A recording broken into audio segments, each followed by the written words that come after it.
Welcome to the second episode of MindTalk, a safe space where we have discussions on mental wellness. The topic this season is bipolar disorder, and in this season, we'll be having talks on bipolar awareness and as well my experience coping with bipolar disorder.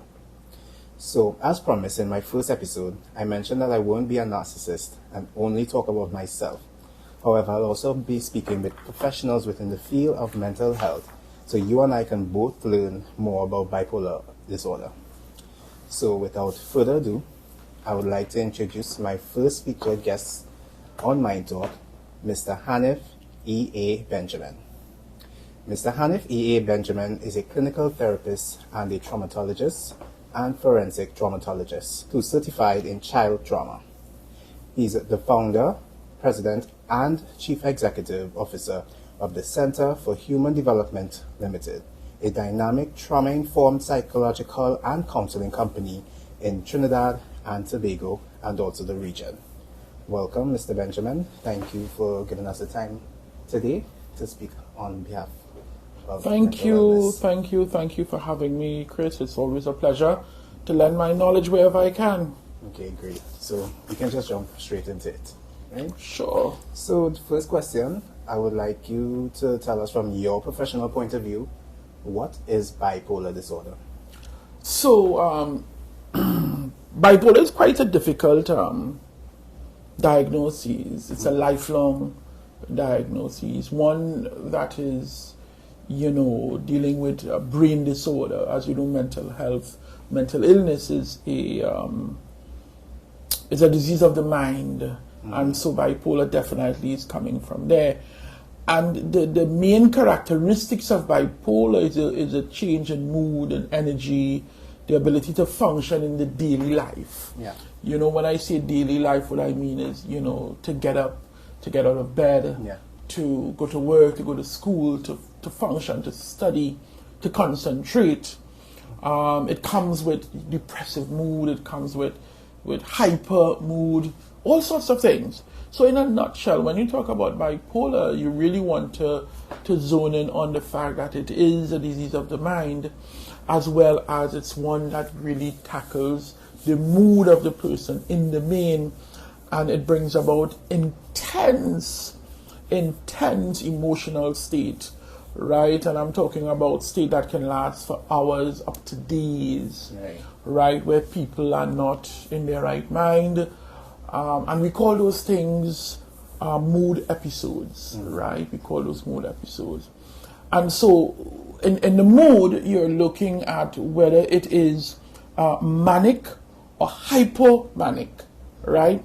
And so what makes the difference there is you're talking about mania, which is sadness, and you're talking about hypermania, which could bring the depressive symptoms with it as well.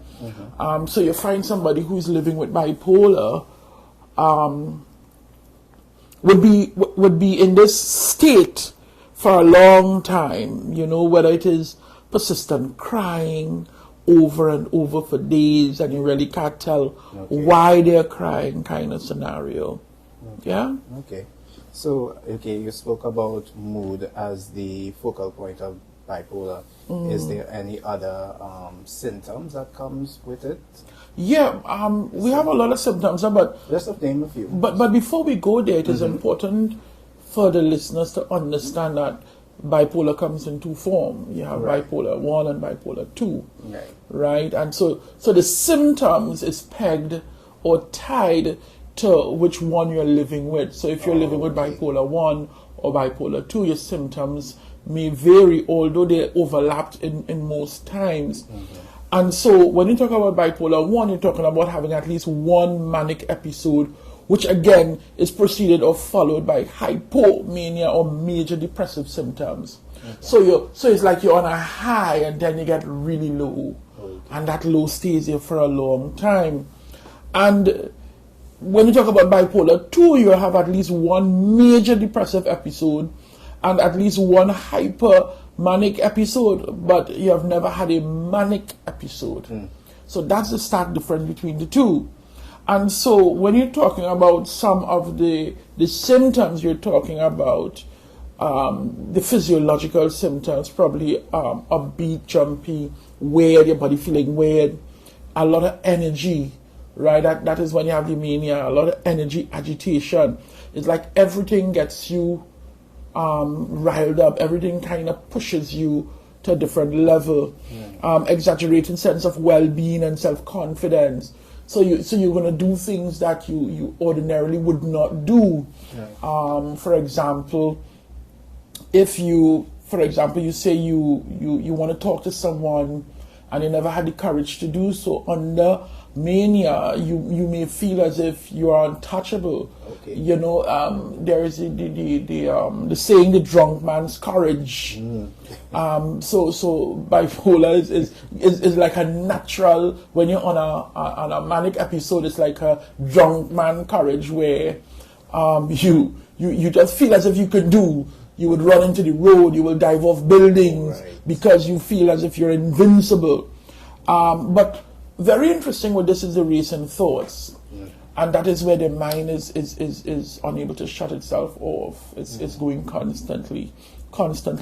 Really, really distractible. Everything distracts you. So there's no level of being able to concentrate. And that is why I spoke earlier about school or work. You can't really sit and focus per se, because you're just so distracted. And the biggest in both bipolars 1 and 2 is poor decision making. A lot of people who live with bipolar most times end up in a psychiatric hospital or a jail, right? If you do a good cursory glance at the hospital or the jail, you would realize that people who live with bipolar most time goes there because of poor decision making. So if you want something, you will go and get it, whether it is wrong or right. If you want to do something, you will do it, including murder, whether it is right or wrong. There is no line, with an irrational mind. And so when you talk about bipolar, the symptoms, one of the poor decision making. So, like when I used to live in the States, like in the winter, you'll be outside in a drawers and a jersey. Regardless, it's cold outside. It's minus 10, right? Or in the summer, you're wearing 50 pounds of clothing, right? That is where people say he weird or you're doing bizarre things, right? For some, you would empty your house because you think that there is a snake, or you wouldn't eat because you think someone may want to poison you. And so when you look at those things, those are some of the major symptoms that you're looking there. But when you look at the other one, you're looking at the major depressive episode. You're talking about a lot of depressed mood, feeling sad, empty, hopeless, tearful, a lot of crying, marked loss of interest. So there is no interest in handinia, right? You don't feel pleasure at all. Even for things you used to feel pleasure for, there is no. And of course, big with the depressive, though, is the insomnia, the inability to sleep. Sometimes a person who is living with bipolar can go for days without sleeping. And when they do that, or when that happens, you find all the other symptomatologies comes to the surface, because now your brain is tired, your body is tired, your mind is going constantly, and so you're not able to even rationalize proper decision making, and that is when you go and you do stupid things, and then land yourself in jail or in a psych hospital somewhere. Right. Okay. Thank you for that. So those symptoms that you just explained, they always that severe with people who have bipolar? Or not always, because you remember mental health is, while we have the diagnostic and statistical manual where we diagnose, mental health, like all other illnesses, is very unique to the individual, right? And not everyone experience every symptom or in the order that it is said to happen. So for some, they may have depressive moments, but they may not have mania. For some, they might have the insomnia, but they may not have others. And so it may not always be on the furthest end of the spectrum, right? But there are going to be elements of bipolar disorder resonating in your life where you would find, what might be my challenge. So for example, if, somebody's living with bipolar and they come to me, the first thing I want to look at is the intensity. What exactly they are living with. How is it manifesting in this person? That is also conducive to the environment as well, Okay. right? Depending on the environment in which you live, you may find it could be exacerbated or mitigated. Right. Right. For example, if you're living in a very supportive environment who understand mental health, understand mental illness, who may not do things, whether vicariously or not, to exacerbate one's diagnoses, they may live a relatively good life, Okay. Especially if medication is in the mix, because we have to talk about psychopharmacology, Okay. right? Because medication is a very powerful tool in treating with bipolar. As I said, it's a lifelong thing. Right. So not everybody experience all, but you have to figure out with your therapist what exactly bothers you and treat with that part. Okay, understood. And how does bipolar develop in the mind? Is it a mental illness we're born with, or do we develop it based on some type of trauma or circumstance in our life? There are some school of thought that things that bipolar can come along the way, but in the main, we believe that bipolar, it's something that you are born with, Okay. right? It deals a lot with the chemical imbalance, because mental health comes. I look at it probably about 3 to 4 ways mental health can manifest itself. Right. One is the hereditary, so it comes down from generation to generation. It may skip a generation and come back down, stuff like that. It may be drug induced, right? So you may smoke weed or smoke cocaine or whatever drug, and that drug may influence the change in the brain chemistry, which can cause a diagnosis. Okay. So for me, those are the main ways in which bipolar Yes. can enter the system. But in the main, bipolar seemingly lives throughout a person's life, and it comes, from a hereditary or a change in the chemical composition of the brain. Okay. All right. And seeing that you work with children, is bipolar more prevalent in children, or is it something you see more with adults? Bipolar is more, we see a lot of bipolar in adults because we were trained to look for bipolar in adults, Okay. right? However, over the last couple of years, we have been seeing bipolar in children as well.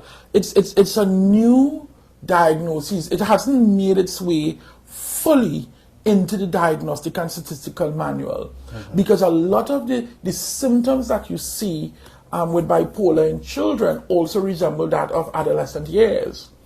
So how do you separate normal adolescent development and bipolar in children? So you have to look at it from a marked degree in terms of how intensive it is influenced. Now, before then, it used to be you diagnose children with conduct disorder, those type of disorders in their teenage years, and as they go into adulthood, that is when you diagnose them with the bipolar. But we have been seeing this symptomatology in children for a long time, you see. And so what makes it different than in children? And that is the extreme changes in mood. I am not talking in the normal adolescent mood change. Right. I am talking in extreme mood changes. So when you're talking about bipolar, you it's almost linked to how they call that other diagnosis, boy, the new one.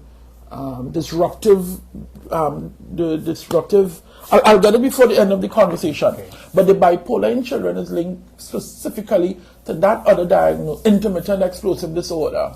Intermittent explosive disorder. Again, it's not a common one and it's new, but that is the level of intensity a child must display in order to be diagnosed with bipolar. Okay.